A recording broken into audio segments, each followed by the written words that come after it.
ఏలయనగా నా నామమున ఇద్దరు ముగ్గురు ఎక్కడ కూడి ఉందరో అక్కడ ప్రభు ఉంటారని వాగ్దానం చేశారు. మన మధ్య ప్రభు ఉన్నారని ప్రభువు స్తోత్రాలు సమర్పిద్దాం. హల్లెలూయా. మీ అందరికీ శుభములు తెలియచేస్తూ ఉన్నాము. మునుపు మనం ఏ పక్షి గురించి ధ్యానం చేసాం గుర్తుందా? కావు కావు. అయ్యో, ఏ పక్షి గురించి ధ్యానం చేసాం మునుపు? కావు కావు అనేది ఏంటండి? రాడే సౌండ్ రా. యెషయా గ్రంథము 40వ అధ్యాయము 31వ వచనంలో రాస్తాడు వాక్యాన్ని. యెహోవా కొరకు ఎదురు చూచువారు నూతన బలము పొందుదురు, వారు పక్షిరాజుల వలె రెక్కలు చాపి పైకి ఎగురుదురు, అలయక పరిగెత్తుదురు, సొమ్మసిల్లక నడిచిపోదు. దేవుని సంగమా, పక్షులలో రాజు చెప్పండి. ఏంటది? పక్షులలో రాజు. పప్పులలో రాజు ఏంటి? మనం వాడుకుంటాం కందిపప్పు, ఇవన్నీ కూడా. పప్పుల్లో రాజు ఏంటది? లేడీస్ చెప్పచ్చు కదా. ఏమండి? జీడిపప్పు. జీడిపప్పు ఏదైతే ఖరీదైందో అదే రాజు. జీడిపప్పు కూడా వంట చేసుకున్నారు తెలుసా? మాంసంలో వాటిలో వేస్తారు.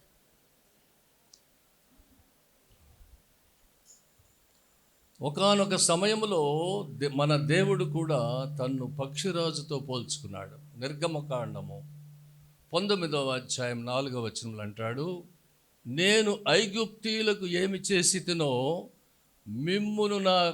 మిమ్మును గద్ద రెక్కల మీద మోసుకొని నా యొద్దకు మిమ్మును ఎట్లాగూ చేర్చుకుంటున్నో మీరు చూచితిరి. చూసారా?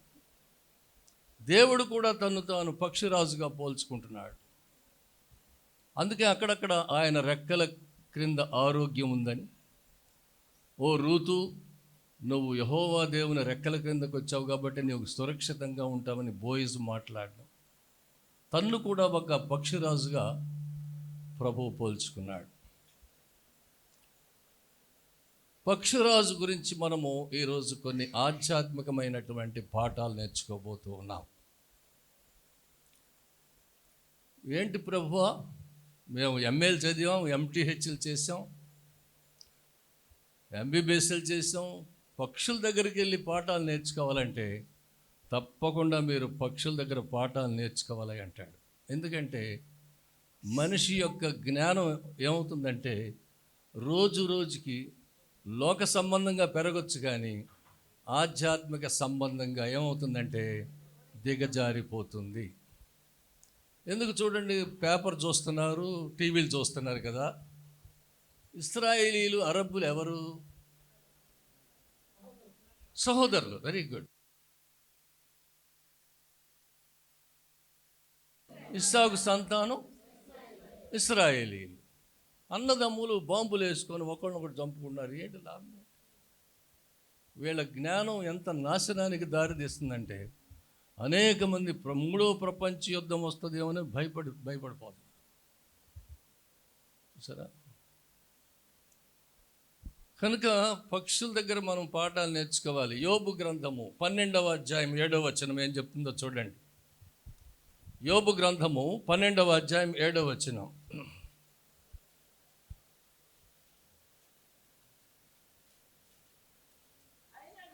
అయినను మృగములను విచారించుము, అవి నీకు బోధించును.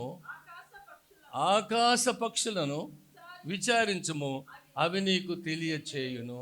చూసారా? పక్షుల దగ్గర కూడా మనం పాఠాలు నేర్చుకోవాల్సిన పరిస్థితి ఏర్పడి.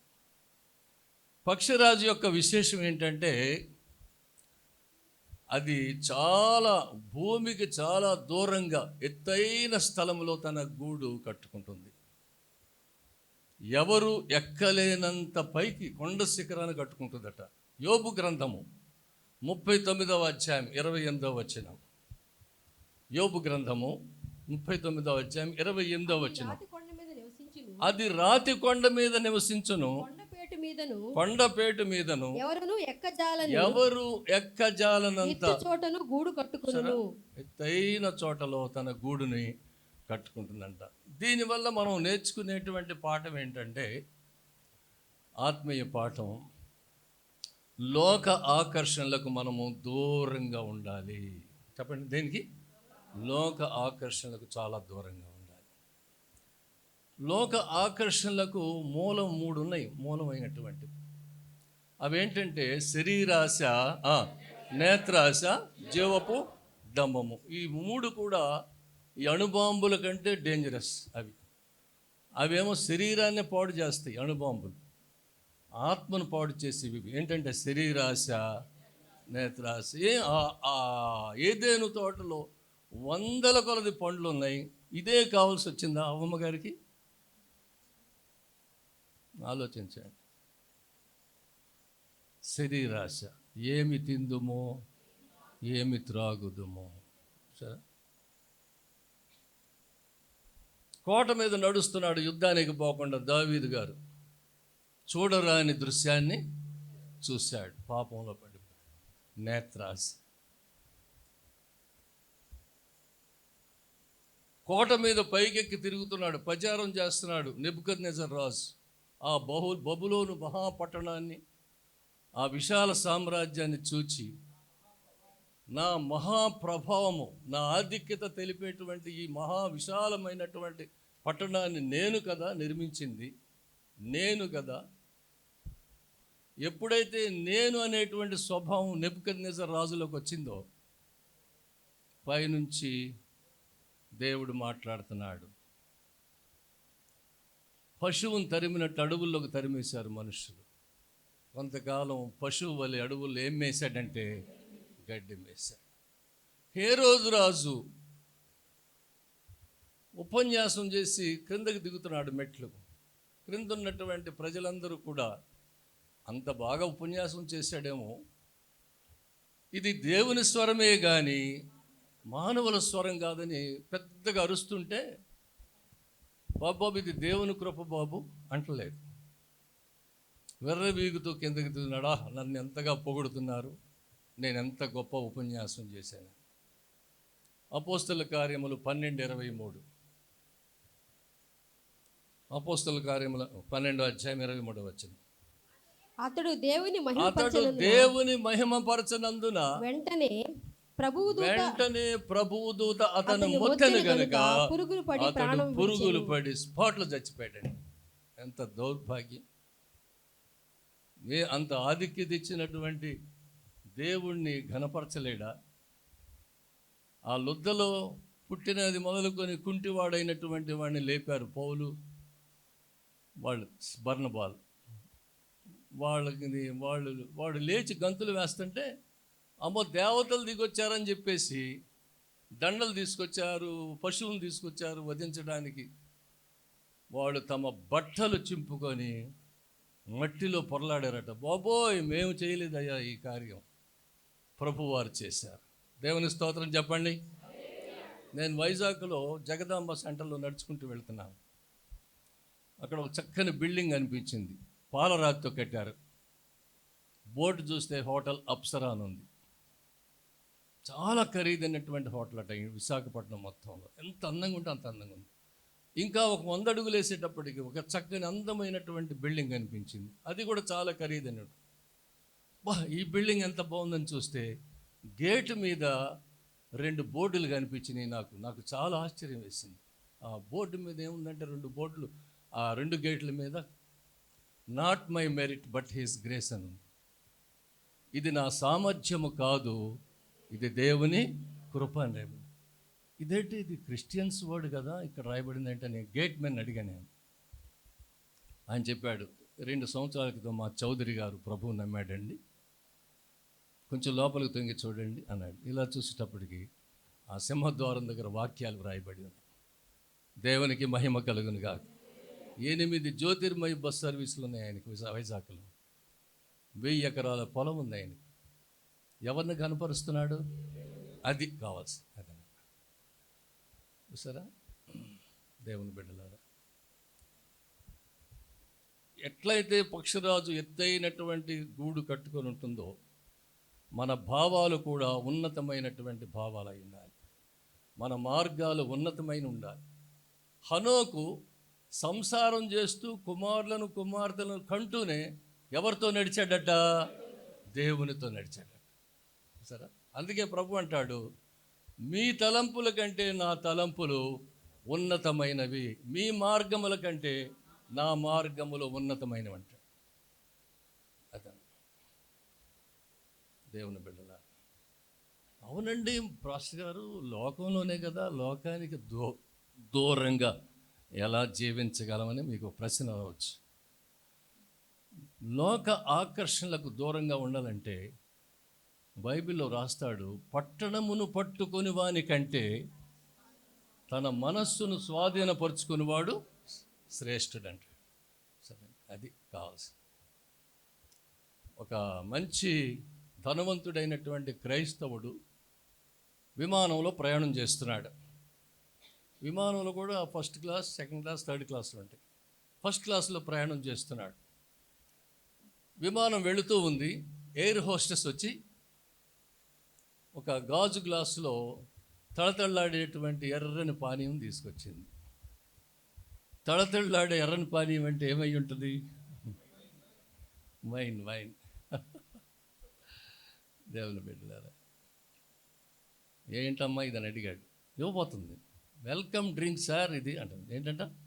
వెల్కమ్. మేము ఇలాగే మర్యాదగా వెల్కమ్ డ్రింక్ ఇస్తామండి.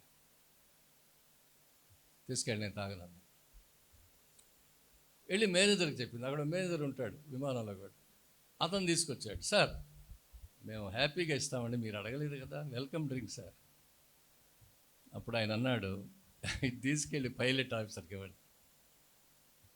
అప్పుడు మేనేజర్ అన్నాడు, అమ్మో పైలట్కి ఎలా ఇస్తామండి, ఆయన డ్యూటీలో ఉన్నాడు, ఆ పైలట్కి కానీ ఇస్తే విమానం కూలిపోద్ది సార్ అంటున్నాడు. ఇది నేను తీసుకుంటే నా విశ్వాస జీవితం కూలిపోద్దయ్యా, నిత్యత్వానికి పరలోకానికి నేను వేసుకున్న ప్రణాళిక అంతా కూలిపోద్ది, ఇది కానీ నేను తీసుకున్నాను. చూసారా, డిస్టెన్స్ టు వరల్డ్లీ అట్రాక్షన్స్, లోక సంబంధమైన ఆకర్షణలకు దూరంగా. అందుకే ఒక పాట పాడుకుంటాం మనం, లోక భోగాలు పైన నేత్రాలు సోకాకుండు నట్లు కృప చూపుము. దేని మీద? లోక భోగాలు. దేవుని సంఘము, పక్షిరాజు ఎవ్వరు కూడా ఎక్కలేనంత పైకి వెళ్ళి నివసిస్తుందట, గూడు కట్టుకుంటుందట. నంబర్ 2, అంత ఎత్తులో అది నివసించినప్పటికీ కూడా దాని కన్నులు భూమి మీద ఉంటాయట. యోబు గ్రంథం 39వ అధ్యాయం 29వ వచనం. యోబు గ్రంథము 39వ అధ్యాయం 29వ వచనం. అక్కడ నుండియే, ఆ ఎత్తైనటువంటి శిఖరాగ్రము నుండియే తన ఎరని వెతుకును. తన ఎరను, ఎర అంటే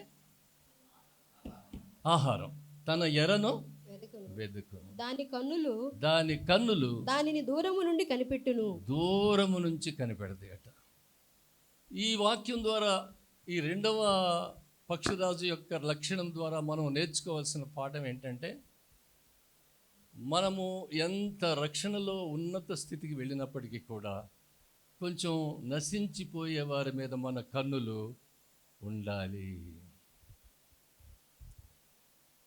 నేను రక్షింపబడ్డాలే, నా కుటుంబం రక్షించబడ్డాలే, నా కుటుంబం పరలోకానికి వెళ్తే చాలన్నటువంటి స్వార్థమైన మనసు మనకు ఉండకూడదు. నశించిపోయే వారి పట్ల కొంచెం భారం కలిగి ఉండాలి. సుందర్ సింగ్ గారు అనే యవనస్తుడు తెలుసు కదా మీకు, ఆయన చరిత్ర వినే ఉంటారు. యవనంలోనే దేవుని చేత ఆకర్షింపబడ్డాడు. ఇక ఎలా తన జీవితాన్ని యేసు ప్రభుకి అంకితం చేసుకున్నాడు. ఆ జమీందారీతనాన్ని, వాళ్ళ నాన్నగారి పేరు షేర్ సింగ్, పెద్ద పేరు, ఆస్తిపరుడు, పేరు ప్రఖ్యాతులు కలిగినటువంటి వాడు. అవన్నీ కూడా విడిచిపెట్టి వచ్చాడు. హిమాలయాల్లో, కొండల్లో తిరుగుతూ అనేక ఆత్మలను రక్షించగలిగాడు. అంత దాకెందుకు, మన బైబిల్లో ఉన్నాడు కదా పౌలు భక్తుడు.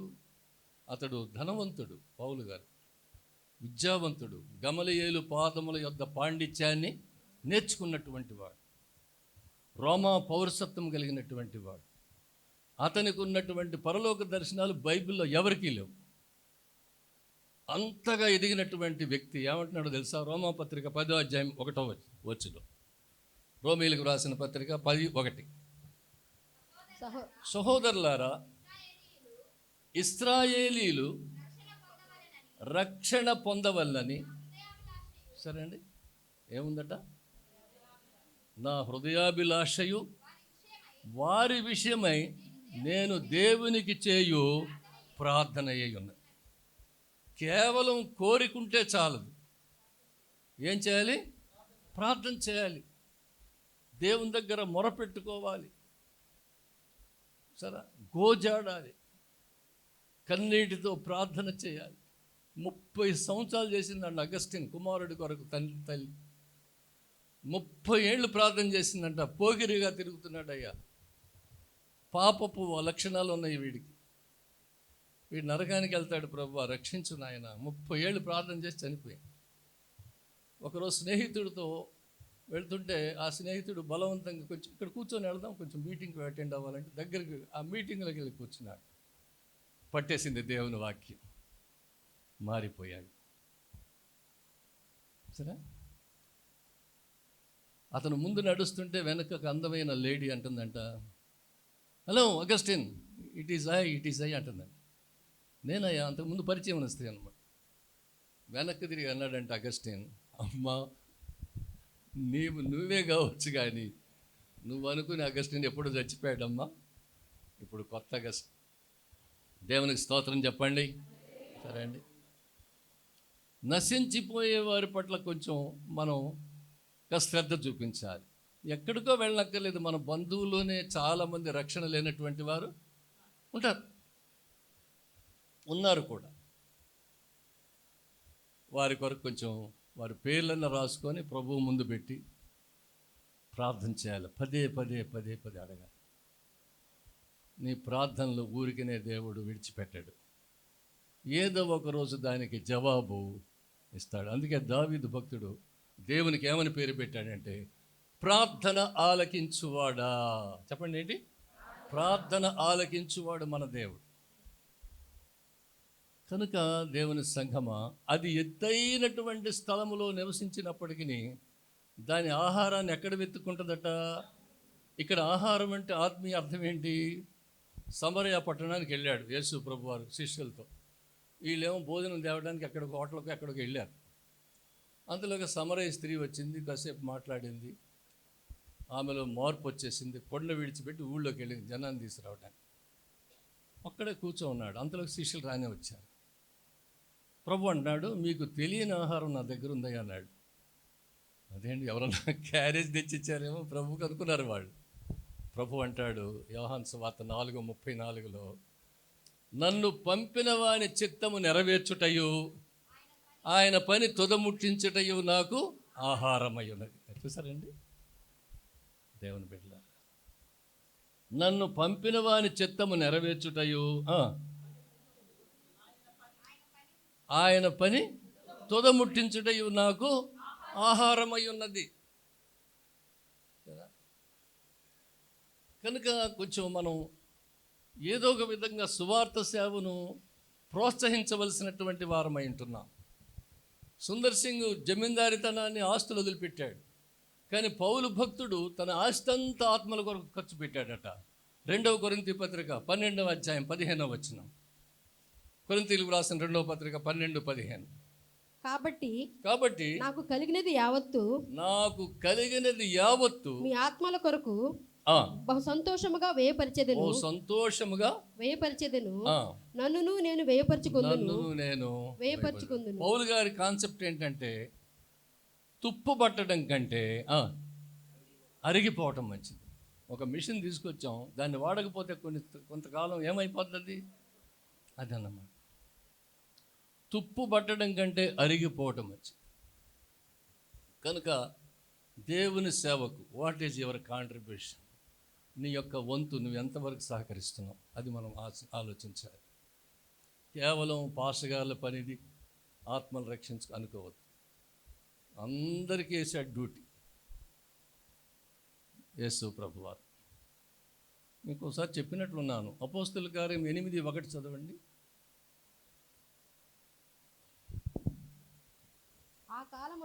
ఆ కాలమందు యెరూషలేములో సంఘమునకు గొప్ప హింస కలిగినందున అపోస్తలులు తప్ప. అపోస్తలు అంటే ఎవరు పెట్టారు వాళ్ళకి పేరు? చూసారా వాక్యం ఎక్కడ? రైట్, ప్రభువే పెట్టాడు 12 మంది. ఈ 12 మంది తప్ప అందరూ ఎవరా? అందరూ యూదయ సమరయ దేశములు. అందరు ఎవరు? సంఘము. యూదులు ఇప్పుడు కూడా యేసుప్రభు నమ్మరండి. చాలామంది యూదులు చాలా తేలిగ్గా చూస్తారు యేసుప్రభుని. యెహోవాయే దేవుడు. ఏంటా మూర్ఖత్వం, ఏంటి అర్థం కాదు.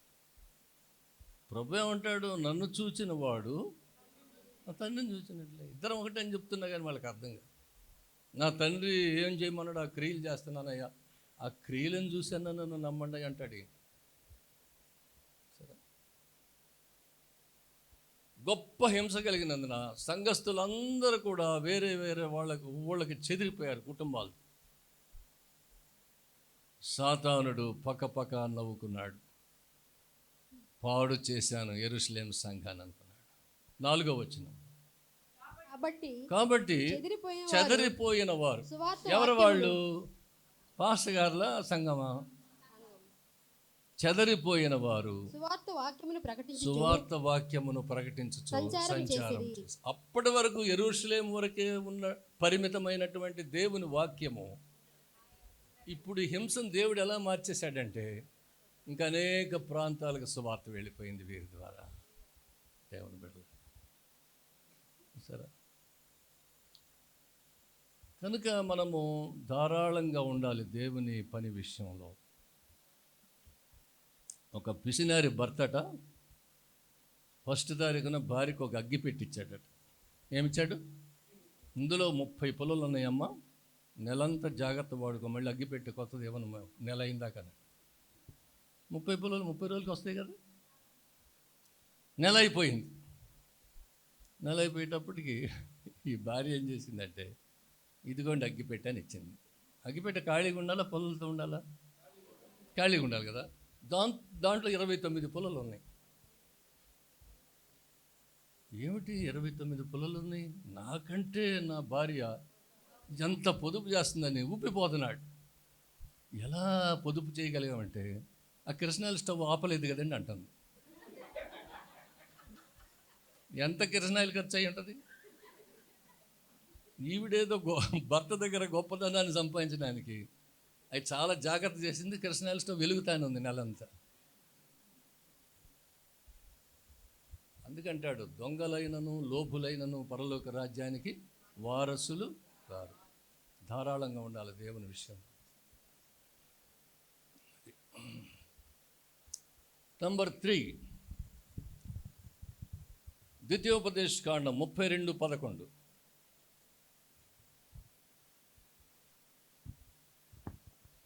పక్షిరాజు తన గూడు రేపి తన పిల్లలపై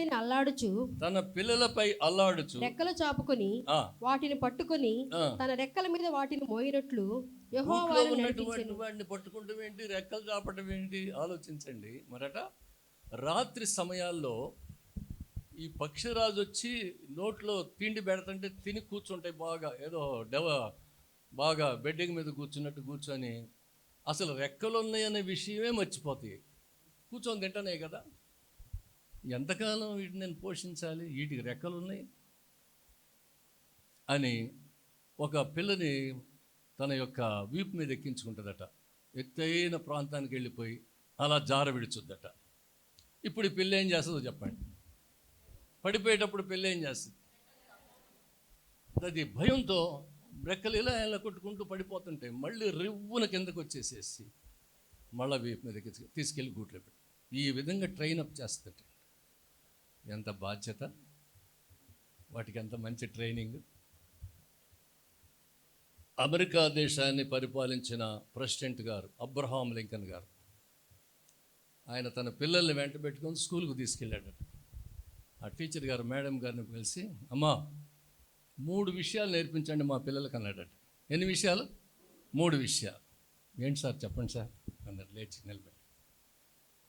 జీవితంలో సమస్యలు, ఇబ్బందులు, కష్టాలు అవి వస్తే వాటిని ఎలా మనోధైర్యంతో ఎదుర్కోవాలనే విద్య నేర్పించండి అన్నాడట.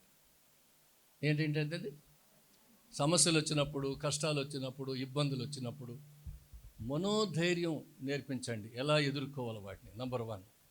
నంబర్ 2, ప్రకృతిలో నుంచి పాఠాలు నేర్పండి మా పిల్లలకి. ఎక్కడి నుంచి? ఆకాశములు దేవుని మహిమను వివరించుచున్నవి, అంతరిక్షము ఆయన చేతి పనిని ప్రచురపరచు. చెట్టు గురించి చెప్తుంది అనుకో, చెట్టు దగ్గర తీసుకెళ్ళి మా పిల్లల్ని, ఆ చెట్టును చూపించు. నది గురించి చెప్తాం, నది దగ్గర తీసుకెళ్ళి. సముద్రం దగ్గర సముద్రం చూపించు. ఎందుకు ప్రకృతిలో నుంచి పాఠాలు నేర్పించమన్నాడంటే, ప్రకృతిని చూస్తే దేవుని గొప్పతనం వీళ్ళకి అర్థం అవుతుంది. అవునా కాదా? దేవుడు సముద్రాన్ని చేసి గట్టు మీద నిలబడట, అక్కడి వరకు అక్కడే ఉండన్నాడంట. నీ తరంగాలని అక్కడి వరకే, నువ్వు ముందుకు రావద్దు అన్నాడంట. ఎదురుగా గట్టు మీద, ఎదురుగా ఒడ్డు మీద నిలబడు.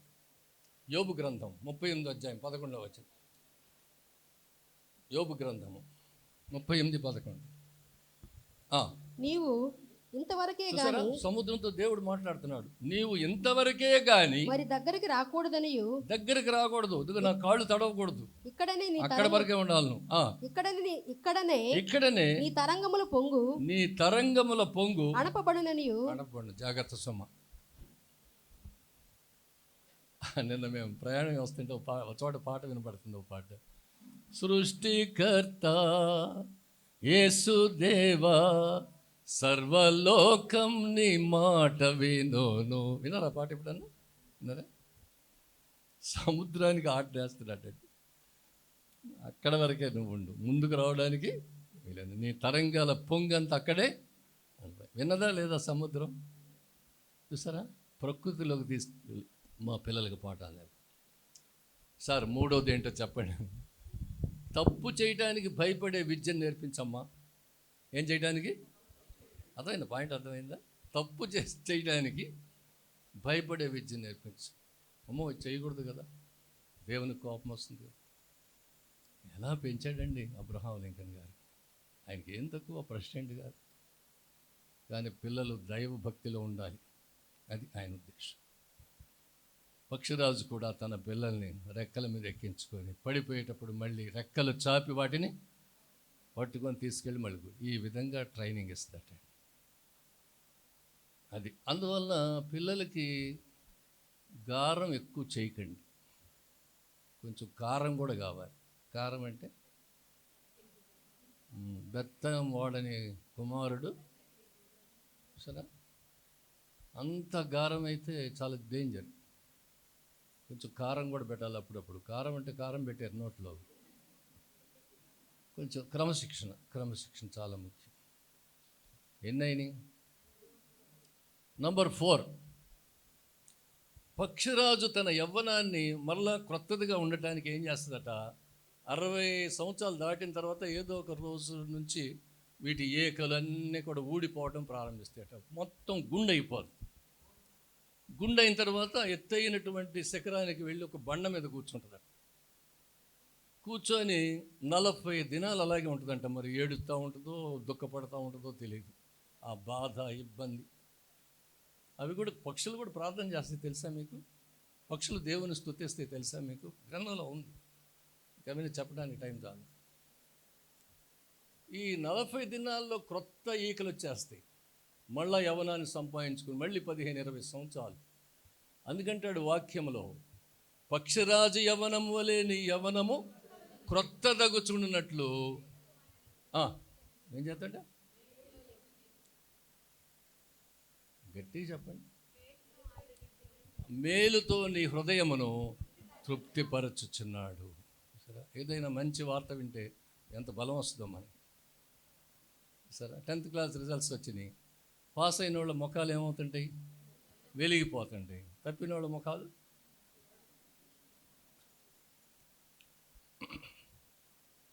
సరే. మనం కూడా ఎలా పొందుకోగలమంటే కేవలము ప్రార్థన ద్వారా. అందుకంటాడు, యెహోవా కొరకు ఎదురు చూచువారు నూతన బలం పొందుదరనే నేపథ్యంలోని ఆ సందర్భంలోని పక్షిరాజు గురించి చెప్తాడు. ఈ 40 దినాలు ఎంత ఏడుస్తుందో, ప్రభువా మళ్ళా నాకు ఇవ్వవా ఏకలు, మళ్ళా నాకు యవ్వనం ఇవ్వవా, మళ్ళా ఒక 15-20 సంవత్సరాలు బ్రతుకుద్దట. చక్కని రెక్కలు వచ్చేస్తాయట, ఏకలు వచ్చేస్తాయట, మళ్ళీ మామూలు యవ్వనం వచ్చేస్తాయి. మనం కూడా దేవుని యొక్క బలాన్ని పొందుకోవాలంటే ఉపవాస ప్రార్థనలు కావాలి. 40 దినాలు చేస్తే ఇంకా చాలా మంచిది. మీకు తెలుసో తెలీదో, మా బాబు 40 దినాలు ఉపవాసం ఉన్నాడు అనంతగిరి అనే పట్టణం ఊళ్ళో. ఆ ప్రక్కన అడ్డతీగలని ఒక ఊరుంటే అక్కడ పాస్టర్ గారు ఎవరింటి దగ్గర ప్రార్థన పెట్టాడండి. ఒక ఆవిడకి దెయ్యం బట్టి ఎగురుతుంటే పాస్టర్ గారు వెళ్ళి జుట్టు పట్టుకొని, ఎవరు నువ్వు, ఎక్కడి నుంచి వచ్చావంటే, నేను అనంతగిరి నుంచి వచ్చాను అన్నది. అనంతగిరిలో ఉన్నారు కదా నీ జనం, అక్కడి నుంచి ఎందుకు వచ్చావంటే, ఊరి చుట్టూ అగ్ని పెట్టాడు దేవుడు, అక్కడ తట్టుకోలేకొచ్చింది. అప్పుడు ఏం జరుగుతుంది? కాపరి గారు 40 దినాలు ఉపవాసం. దేవుని స్తోత్రం చెప్పండి. పారిపోతుంది. ఆత్మబలం కావాలి మనకి కదా. ఏం కావాలి? ఆత్మీయ బలం కావాలి. జేమ్స్ స్టూవర్ట్ మహా గొప్ప సైంటిస్ట్, మెడికల్ పరిశోధకుడు. 20 సంవత్సరాలు అసలు క్యాన్సర్ ఎక్కడి నుంచి వస్తుంది, దాని మూలాలేంటి, ఎందుకు ప్రవేశిస్తుంది మనుషులని చెప్పేసి 20 సంవత్సరాలు పరిశోధనలు జరిపి మంచి థియరీ గవర్నమెంట్కి అప్పచెప్పేశాడు. గవర్నమెంట్ చాలా మెచ్చుకుంది, అమెరికన్ గవర్నమెంట్. ఇతను వాషింగ్టన్లో ఉంటాడు. అయ్యా నీకు అవార్డు ఇవ్వబోతున్నాం గవర్నమెంట్, ఫలానా 25వ తారీఖున నువ్వు న్యూయార్క్ వచ్చేసి. అక్కడ నుంచి విమానం ఎక్కితే 2 గంటలు ప్రయాణం. వాషింగ్టన్ నుంచి న్యూయార్క్ 2 hours. 10 గంటలకి ప్రోగ్రామ్ స్టార్ట్ అవుద్ది. ఆ రోజు రానే వచ్చింది. అయితే విచారించవలసిన విషయం ఏంటంటే, ఇంత గొప్ప సైంటిస్ట్ ఏమంటాడంటే, దేవుడు అనేవాడు లేడు. చెప్పండి, ఏమంటాడు? దేవుడు అనేవాడు లేడు. నాస్తికుడు అన్నమాట. వదిలిపెట్టేయండి. విమానం ఎక్కేసాడు. ఒక గంట బావు ప్రయాణం చేసి విమానం ఆగిపోయింది. ఏంటయ్యా విమానం ఆగిపోయిందంటే, పైలట్ వచ్చి అందరితో చెప్పాడు, మంచు విపరీతంగా కురుస్తుంది, వాతావరణం బాగోలేదు. అయ్యో మరి నేను న్యూయార్క్ చేరాలి, ఎలాగా, ఇంకా 70-80 కిలోమీటర్లు ఉంది న్యూయార్క్ అని. కిందకు వచ్చి నలుగురిని విచారిస్తే, ట్యాక్సీ కట్టించుకోండి, కారు కట్టించుకొని వెళ్ళిపోండి అన్నాడు. కారు కట్టించుకున్నాడు. అదొక 50 కిలోమీటర్ల ప్రయాణం చేసి అది ఆగిపోయింది. రోడ్డు నిండా మంచు పడిపోయింది కదా, పిండి పడినట్టు పడుతుంటుంది మంచు అక్కడ. అతను అంటున్నాడు, డ్రైవర్ కదలు సార్ ఇక్కడ నుంచి, రోడ్డు అంతా మంచు, కారు కలుగుతాను, జస్ట్ ఇంకొక 40 కిలోమీటర్లు. ఎలా, ఏం చేయాలి? ఏం అర్థం కాలేదు. ఆ పక్కనే చిన్న కొండ లాంటి దిబ్బ లాంటి ఒక చిన్న ఊరుంది. దాని మీద చిన్న గుడిసెలు ఉన్నాయి, చిన్న ఇళ్ళు ఉన్నాయి. అక్కడికి వెళ్ళి ఒక తలుపు తెచ్చాడు. బయట మరి మంచు పడుతుంది కదా, ఆ ట్యాక్సీ వాడికి డబ్బులు కట్టేసి వీళ్ళు ఒక తలుపు పెడితే ఒక స్త్రీ వచ్చి తలుపు తీసింది. బ్రదర్ ఎవరండి మీరు? అమ్మ పరిస్థితి ఇది, మధ్యలో ఆగిపోయాను నేను, అది ప్రోగ్రామ్ మిస్ అవుతుంది, మరి మంచు పడిన దాకా నేను ఎక్కడున్నాను, ఇక మంచు అయిన తర్వాత మళ్ళీ నేను తిరిగి వాషింగ్టన్ వెళ్ళిపోతానమ్మా, దయచేసి కొంచెం సేపు మీ ఇంట్లో రెస్ట్ తీసుకుంటాను. రండి బ్రదర్, రండి. బ్రదర్ కాఫీ తాగుతారా? తాగుతానమ్మా. కాఫీ తెచ్చిచ్చింది. బ్రదర్ కాఫీ తాగుతుండండి, నేను గదిలోకి వెళ్ళి వస్తాను. 15 గంటల తర్వాత వచ్చింది. బ్రదర్ మీకు ఏమన్నా టిఫిన్ అరేంజ్మెంటా? అలాగేనమ్మా. టిఫిన్ చేసుకొచ్చింది, ఇచ్చింది. బ్రదర్ తింటూ ఉండండి, నేను గదిలోకి వెళ్ళి వస్తాను. ఈ విధంగా ఈయనతో ఒక మాట మాట్లాడటం, గదిలోకి వెళ్ళడం. ఏం చేస్తుంది ఈ అమ్మ గదిలోకి వెళ్ళడం? ఈయనకి డౌట్ వచ్చింది, సిస్టర్ ఏం చేస్తున్నారు మీరు? మాటికి ఏదో నాకు కావాల్సింది ఇస్తున్నారు, గదిలోకి వెళ్తున్నారు, ఏంటి సంగతి అంటే, ఏమి లేదండి అయ్యా, ఒక సంవత్సరం క్రితం నుంచి నా 10 ఏళ్ల కుమార్తెకి క్యాన్సర్ రోగం వచ్చింది. చిన్న చిన్న వైద్యాలు చేయించాను, ఏం ప్రయోజనం కలగలేదు. ఇంకొక రూమ్లో బెడ్ మీద పడుకొని ఉంది. కొంతమంది చెప్పారు, వాషింగ్టన్లో ఎవరో జేమ్స్ స్టూవర్ట్ ఉన్నారట, ఆయన దగ్గరకు తీసుకెళ్ళమ్మా, ఖచ్చితంగా నీ బిడ్డను బాగు చేస్తాడు, ఆయన గొప్ప పరిశోధనలు చేశాడు క్యాన్సర్ మీద. అంత స్తోమత నాకెక్కడదండి. వాషింగ్టన్ నా బిడ్డను తీసుకెళ్ళి ఆ బిడ్డకు చికిత్స చేసేంత స్తోమత నాకు లేదని ప్రభువుని ఆశ్రయించానండి. నేను సంవత్సరం నుంచి గడియకి వెళ్ళి గదిలో ప్రభువుని వేడుకుంటున్నాను, ప్రభువా ఏనాటికైనా ఆ పెద్ద ప్రొఫెసర్ గారిని నా ఇంటికి నడిపించదండి. ఆయన అడిగాడు, అమ్మ జేమ్స్ స్టూవర్ట్ నువ్వు చూసావా? చూడలేదండి, ఆయన ఎలా ఉన్నావు తెలియదు. నువ్వు ఎవరి కోసం జేమ్స్ స్టూవర్ట్ గారు రావాలి, మా ఇంటికి నడిపించి ప్రభు అని ప్రార్థన. ఎప్పటి నుంచి? సంవత్సరం నుంచి. ఎన్నిసార్లు? రోజుకి ఎన్నోసార్లు అండి. గదిలో టైం దొరికినప్పుడు వెళ్ళి స్టూవర్ట్ గారిని మా ఇంటికి నడిపించి ప్రభు, నీకు అసాధ్యమైంది లేదు, ప్రార్థన చేస్తాను. దిమ్మ తిరిగిపోయిందండి. ఏమో నువ్వు ఎవరికి? యేసు ప్రభుకండి. నీ దేవుడు నిజమైన దేవుడు.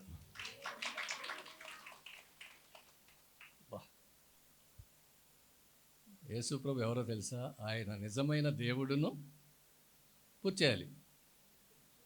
బైబిల్ చదవట్లేదు. నిత్య జీవమునై ఉన్నాడు. యోహాను పత్రికల్లో ఉంటుంది. ఆయన నిజమైన దేవుడును నిత్య జీవమునై ఉన్నాడు. అక్కడికక్కడ ఆయన యేసు ప్రభుని నమ్ముకున్నాడండి. దేవునికి మహిమ కలుగును. నీ కూతురు నేను తీసుకెళ్తున్నానమ్మ వాషింగ్టన్, నా దగ్గర ఉంచుకొని బాగు చేసి నీకు అప్పు చెప్తాను. గొప్ప కార్యం కదా, ఎలాంటి గొప్ప కార్యం. ఏ విధంగా మనం బలం పొందగలం? యెహోవా కొరకు ప్రభు కార్యం చేస్తాడు. ప్రభువుకి అసాధ్యమైందండి. ప్రభువా ఆ ప్రొఫెసర్ గారిని మా ఇంటికి పంపించు ప్రభు, మేము వాషింగ్టన్ వెళ్ళేంత స్తోమత మాకు లేదు. పదే మన దేవుడు ప్రార్థన ఆలకించేవాడు. చూసారండి ఎన్నిసార్లు చేసిందో. సరే, వారు విసుకక నిత్యము ప్రార్థన చేయుచుండవలని ఆయన ఈ ఉపమానమును వారికి చెప్పాను. చూసారా, ఒక న్యాయాధిపతి దగ్గరికి ఒక విధవరాలు వెళ్ళొద్దు కదా, అయ్యా నాకు న్యాయం చేయండి. అతడు ఎలాంటోడు?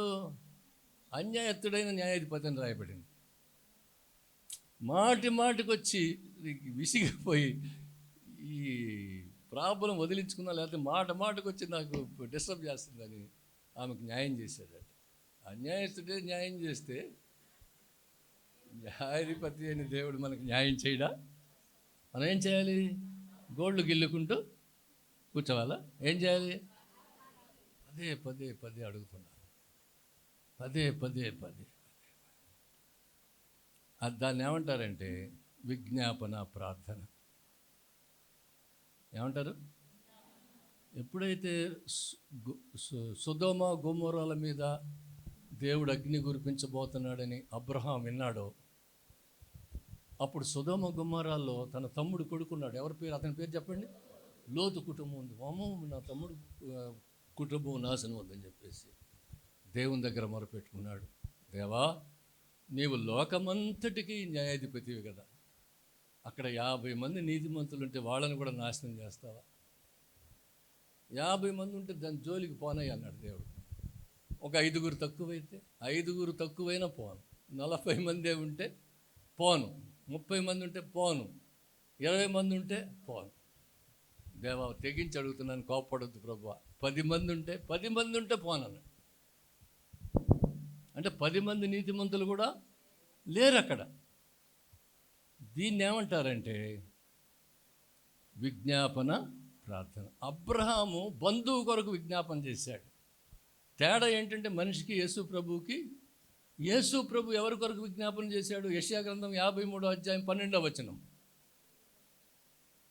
యెషయా గ్రంథం 53:12. What is your Bible?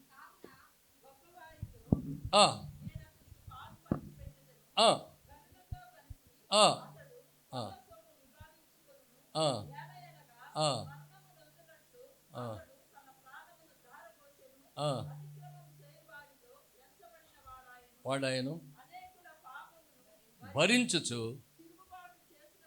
తి- అదే. సరేండి.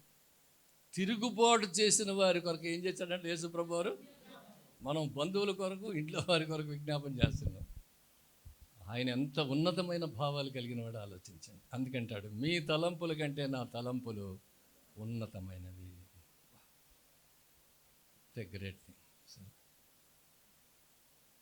ఎన్నైనాయి? 4 అయినాయి. నంబర్ 5, ఇది బైబిల్లో లేదు కానీ ఈ పక్షి జాతుల యొక్క శాస్త్రం తెలిసినటువంటి వారు కనుక్కున్న విషయం ఏంటంటే, పెద్ద సైక్లోన్ వచ్చినా కానీ అన్ని పక్షులు వచ్చి గూడులో దాక్కుంటాయట, ఇది మాత్రం తిరుగుతూనే ఉంటుందట. ఏదది? ఈ పక్షిరాజు. దాని యొక్క ఆత్మీయ అర్థం ఏంటంటే, పౌలు భక్తుడు తన ఆత్మీయ కుమారుడైన తిమోతితో చెప్తాడు, వాక్యమును ప్రకటించము, సమయమందును అసమయమందును ప్రయాసపడు. 2 తిమోతి 4:2 ఉందన్నమాట. వాక్యమును ప్రకటించము, సమయమందును అసమయమందును ప్రయాసపడు. ప్రయాస. సరే, శ్రీకాకుళం దగ్గర ఒక విలేజ్, ఒక చిన్న గ్రామంలో మీటింగ్స్ పెట్టారు. అక్కడికి ఈ మధ్య ఆయన చాలా గొప్ప బిల్డర్ భోగి శాంతారావు గారి పేరు వినే ఉంటారు. కోమటి ఆయన, వైశ్యస్, కరోర్పతి, కోటీశ్వరుడు. ఆయన ప్రభువు నమ్మాడు. ఆయన ఇలాగే సువార్త కూడికలకు వెళ్ళి వాక్యం ప్రకటిస్తూ ఉన్నాడు. ఈ గ్రామంలో జరిగేటువంటి సభల్లో మరి స్టేజీ మీదనే ప్రభువుకును వారు ఆరాధించే దేవతలకి తేడాలు చెప్పాడు. అక్కడ 8 మంది యవ్వనస్తులు పళ్ళు పటపటా కొరుకుతూ. సరే, బైబిల్లో ఒక భక్తుని మీద జనం పళ్ళు పటపటా కొరికారు. ఎవరా భక్తుడు చెప్తారా? పటపటా కొరుకుతూ రాళ్ళు తీసుకుని కొట్టారు కదా. Stefan, right, very. 8 మంది యవనస్తులు స్టేజ్ ఎక్కేసి ఆయన లాగి పైనుంచి కిందకి తోస్తే కొట్టి ముందున్న 4 పళ్ళు విరిగిపోయినాయండి, శాంతారావు గారి పళ్ళు. ఈ విషయం తెలిసి కార్లు వేసుకొచ్చేసారు వాళ్ళు వచ్చేసి తీసుకెళ్ళి హాస్పిటల్లో చేర్చారు. బాగా గాయాలైనాయి, కొట్టారు, బాగా కొట్టేసి. ఇక 8 మంది పారిపోయారు. ఈయన ఎంత గొప్పవాడు, ఖచ్చితంగా జైల్లో పెట్టిస్తాడు మనం, ఊరు నుంచి పారిపోయారు. వారమైంది, 2 వారాలైంది, అసలు పోలీసు వాళ్ళు ఆ గ్రామంలో ప్రవేశించలేదు. 3వ వారం వీళ్ళు నెమ్మదిగా ఇల్లు చేరుకున్నారు. తర్వాత వాళ్ళు తెలుసుకున్న విషయం ఏంటంటే, ఆ డిఎస్పి వీళ్ళందరూ వెళ్ళారట హాస్పిటల్కి. వెళ్ళి, మీరు కేసు రాయండి, మేము ఎఫ్ఐఆర్ కేసు రిజిస్టర్ చేస్తాం, వాళ్ళందరినీ అరెస్ట్ చేసి తీసుకొస్తాం. ప్రభు ప్రేమను బట్టి వారిని నేను క్షమిస్తున్నాను. దేవునికి స్తోత్రం కలుగునుగా. ప్రభువు ప్రేమను బట్టి నేను వారిని, వాళ్ళు అస్సలు ఏం చేయదు, మీరు వదిలేస్తాను, ప్రభువే చూసుకుంటాడు. 8 మంది హాస్పిటల్కి వచ్చి ఆయన క్షమాపణ కోరి 8 మంది బాప్తిసం పొందారండి. 8 మంది బాప్తిసం పొందారు. దేవునికి మహిమ కలుగునుగా. కీడు చేత జయింపబడక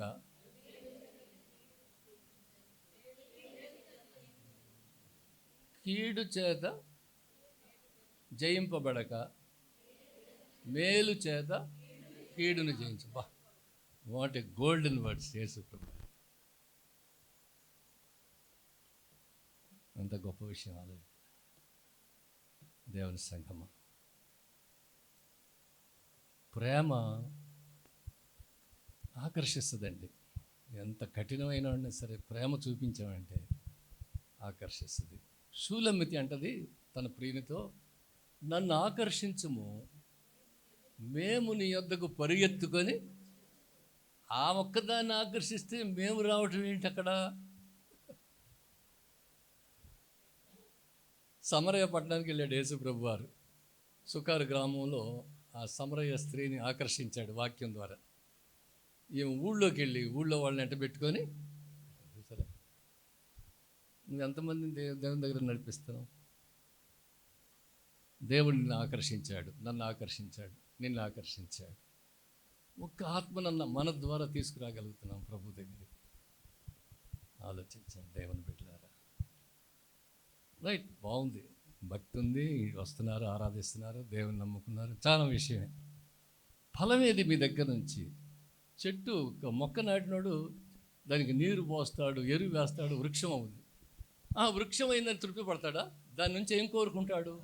ఫలాలు కోరుకుంటాడు. ఫ్రూట్స్ అయ్యి, మనం సంపాదించిన ఫ్రూట్స్ అయ్యి.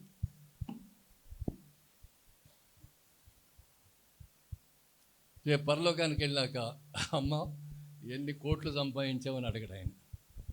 ఎంత కీర్తి ప్రతిష్టలు సంపాదించావు భూమి మీద అని అడగడు. ఏ అమ్మ ఒక్క ఆత్మనన్నా తీసుకురాగలిగారు.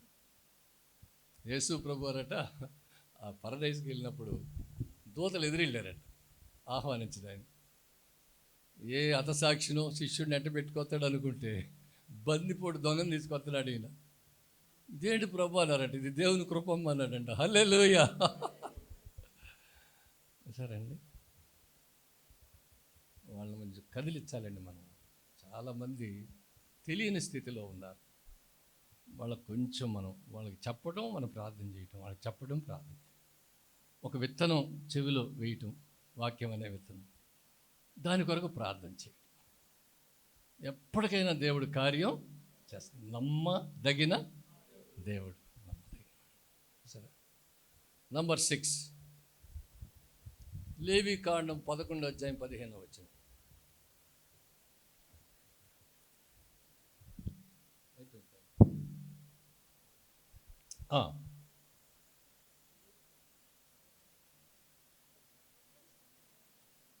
లేవీకాండం 11:15.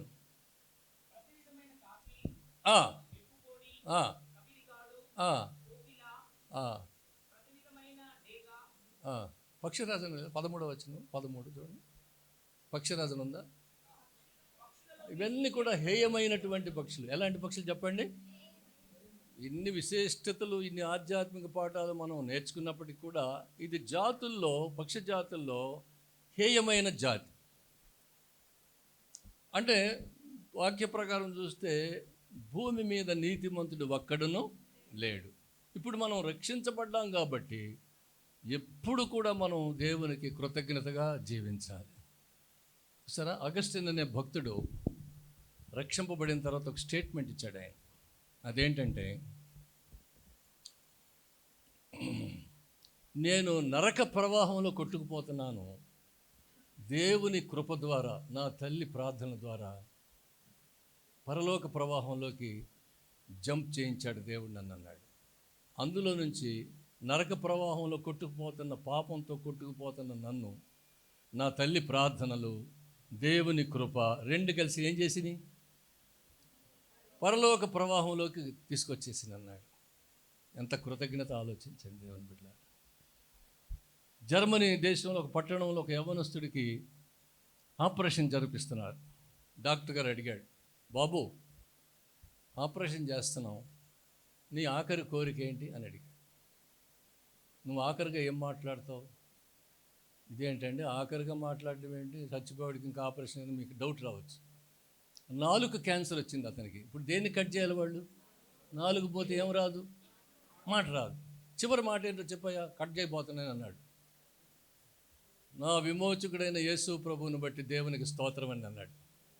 దేవునికి మహిమ కలుగునుగా. ఏంటంటే, నా విమోచకుడైన యేసు ప్రభువుని బట్టి దేవునికి స్తోత్రం. అంతే, కట్ చేసి. అది కృతజ్ఞత అంటే. యేసన్న గారు పాడతారు, ఏ యోగ్యత లేని నాకు జీవ కిరీటమిచ్చుటకు, ఏ యోగ్యత లేని నాకు జీవ కిరీటమిచ్చుటకు, నీ కృప నన్ను వీడక శాశ్వత కృపగా మారెను. నీ కృప శాశ్వత కృపగా మారెను. కృపామయుడా నీలో నా కృపామయుడా నీలోన నివసింపచేసినందునా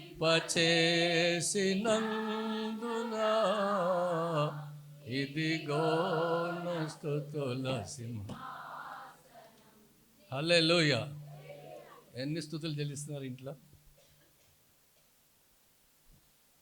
మనం లోకంలో కాదు, ఆయన కృపలో నివసిస్తున్నాం. చూసారా, ఎవ్వడు కూడా మనలో పరలోక రాజ్యం వెళ్ళలేమండి ఆయన కృప కానీ ఇవ్వకపోతే. ఆయన కృపను మన విశ్వాసం టచ్ అవ్వాలి రెండు. అందుకంటాడు ఎఫెసీ 2:8 మీరు విశ్వాసము ద్వారా కృప చేతనే, కృప దేవునిది, విశ్వాసం ఎవరిది? మనం. చూసారా, ఈ రెండు క్లబ్ అవ్వాలి, వచ్చేస్తుంది పరలోక రాజ్యం. విశ్వాసానికి తగ్గ బ్రతుకు ఉండాలి, విశ్వాస సంబంధమైన క్రియలు చేయాలి, లోకానికి దూరంగా ఉండాలి, ఆకర్షణలకు దూరంగా ఉండాలి. ఏదైనా లోక సంబంధమైన వాటిల్లో చేయి పెడితే పరలోకానికి మనం దూరం అయిపోతాం. బ్రతికుండే పరలోక రాజ్యాన్ని సంపాదించుకున్నాడు ఒక వ్యక్తి, తెలుసా మీకు? బైబిల్లో ఉన్నాడు. బ్రతికున్నప్పుడే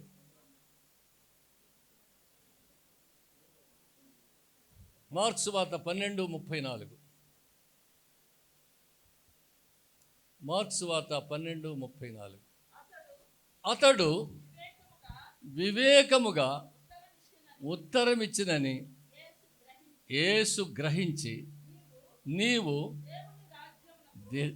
దేవుని రాజ్యమునకు లేవని. ఉండండి, దేవుని రాజ్యానికి దూరంగా లేడంటే దేనికి దూరంగా నివసించాడు? లోక ఆకర్షణలకు. అర్థమైందా? దీన్ని మనం మెయింటైన్ చేద్దాం, ప్రార్థన చేద్దాం. ప్రార్థన ద్వారా దేవుడు మనకి ఆత్మీయ బలం ఇస్తాడు, వాటితో మనం జయించవచ్చు. అలాంటి గొప్ప కృప పరిశుద్ధాత్మ దేవుడు మనందరికీ కలుగు చేయనుగాక. God bless you all.